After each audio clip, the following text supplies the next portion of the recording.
부활 제2주간 화요일에 보내드리는 오늘의 강론. 부산교구 호계성당 주임 문성호 바오로 신부의 강론을 들으시겠습니다.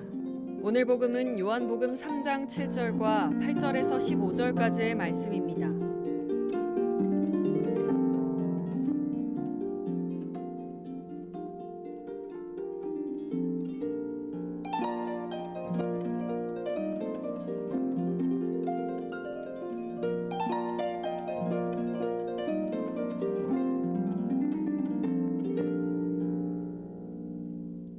그때 예수님께서 니코데모에게 말씀하셨다. 너희는 위로부터 태어나야 한다. 바람은 불고 싶은 대로 분다. 너는 그 소리를 들어도 어디에서 와 어디로 가는지 모른다. 영에서 태어난 이도 다 이와 같다. 니코데모가 예수님께 그런 일이 어떻게 이루어질 수 있습니까? 하자 예수님께서 그에게 대답하셨다. 너는 이스라엘의 스승이면서 그런 것도 모르느냐? 내가 진실로 진실로 너에게 말한다. 우리는 우리가 아는 것을 말하고 본 것을 증언한다. 그러나 너희는 우리의 증언을 받아들이지 않는다. 내가 세상 일을 말하여도 너희가 믿지 않는데 하물며 하늘 일을 말하면 어찌 믿겠느냐? 하늘에서 내려오니 곧 사람의 아들 말고는 하늘로 올라간 이가 없다. 모세가 광야에서 뱀을 들어 올린 것처럼 사람의 아들도 들어 올려져야 한다. 믿는 사람은 누구나 사람의 아들 안에서 영원한 생명을 얻게 하려는 것이다. 오늘 복음에서 예수님께서 니코데모에게 너희는 위로부터 태어나야 한다 하고 말씀하십니다. 이에 니코데모는 그런 일이 어떻게 이루어질 수 있습니까? 하고 여쭙습니다. 예수님께서 영으로 태어난 이에 대해서 말씀하셨지만 제대로 알아듣지 못하였습니다. 하나님을 향한 영적인 삶은 위로부터 태어나는 새로운 삶을 말합니다. 하나님 안에서 그분을 향하여 끊임없는 변형의 길을 가는 삶이 우리 신앙인이 추구해야 할 삶입니다. 이런 영적 변형의 길을 우리가 어떻게 살아야 하겠습니까? 우선 위로부터 태어나려면 새로움의 근원이신 하나님이심을 상기하고 그분에게서 출발해야 합니다.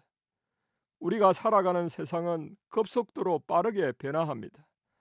시시각각 등장하는 새로운 것들을 접하면서 더 강렬한 자극을 접하려고 합니다. 그러나 우리가 추구하는 새로움은 이런 세상의 새로움과 변화의 뿌리를 둔 것이 아닙니다. 새로움의 근원이신 창조의 하나님께 뿌리를 두어야만 합니다. 그렇지 않다면 신기루 같은 현상을 쫓고 오감을 자극하는 것들에 길들여져 하나님의 사람이 아닌 세속적인 사람, 현세적 가치와 물질을 우상으로 섬기는 사람이 될 수밖에 없습니다. 다음으로 영적 변형을 위해서는 세례의 은총을 회상하면서 새로움의 근원이신 분께 삶의 중심을 두고 육의 세계에서 영의 세계로 넘어갈 수 있어야 합니다. 이것은 순환과 부활의 여정이요 죽어서 사는 길이기에 매우 어려운 길입니다. 옛 것을 버릴 수 있어야 새로워질 수 있습니다. 그런데 그 과정은 고통과 아픔이 따르기 마련입니다. 생존을 위해 몸부림치며 붙들고 살아온 자신의 에고를 끊어내기가 어디 그렇게 쉬운 일입니까? 그럼에도 불구하고 저 밑바닥으로부터 새로워지는 영적 변형, 곧 참 행복을 원한다면 지나친 자기애, 이기심, 자기 폐쇄성, 고정관념, 물질에 대한 과도한 애착, 감각적인 만족과 욕구 충족, 선입견 등을 떨쳐낼 수 있어야 합니다. 새롭게 다시 태어난다는 것은 세속적인 사고방식을 버리고 하나님의 시선으로 모든 것을 바라보며 회개하는 삶을 말합니다. 영적 변형을 위해서는 매 순간 삶의 근원이자 목표인 하나님을 선택하겠다는 결단이 있어야 합니다. 마지막으로 영적 변형을 위해 잊지 말아야 할 것은 내 의지와 열정만으로 변형이 결코 이루어지지 않는다는 사실을 겸손하게 인정할 수 있어야 합니다. 다시 말해 변화되어야 하는 이유도 변형의 근원적인 힘도 내가 아니라 예수 그리스도의 힘을 상기해야 합니다. 광야에서 불뱀에 물려 죽어가는 이스라엘 백성이 구리뱀을 보고 살아났듯이 예수님의 십자가를 바라볼 때 영원한 생명을 얻을 수 있기 때문입니다.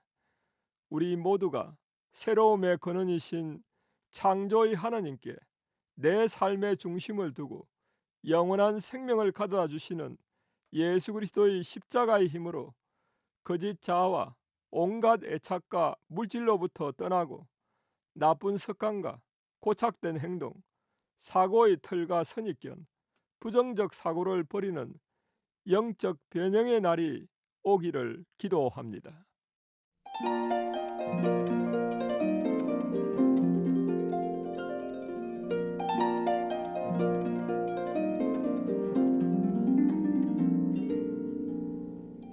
지금까지 부산교구 호계성당 주임 문성호 바오로 신부의 강론을 들으셨습니다. 오늘의 강론은 공인회계사 임만석 바오로 형제님과 함께합니다.